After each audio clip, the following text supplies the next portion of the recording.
ka-Q9, so we have here Sir Matt Evans.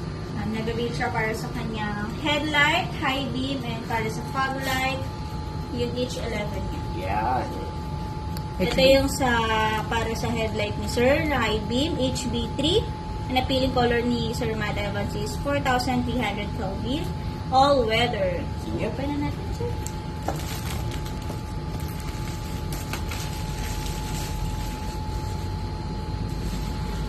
Oops. Yun. Ayun. Yun, oh. Sa high beam niya, sir, is naka-quad chip na po siya. And then, heat sink, the driver po is waterproof na po siya.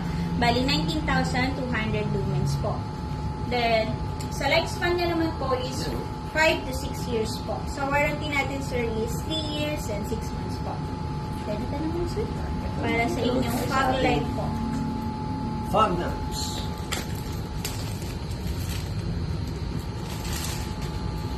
Para sa fog lamps niyo po, sir, is H11.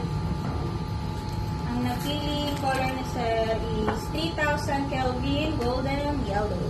So, ayan. Para pasok na pasok talaga sa fog. Yes, sir. Kitang-kita. Mapapa-good morning ka na po. Then, ito naman po, sir, is 15,300 lumens. Then, heat sink to driver din po is waterproof na rin po. Yes. So, no worries if mabasa po. Lifespan niya naman, sir, is 5 to 6 years din po.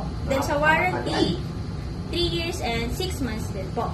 So, thank you, Sir Matt, sa pag-avail sa ating Kion. Siyempre, kompleto na. Low beam, high beam, fog lamps. We are Q9. Thank you po!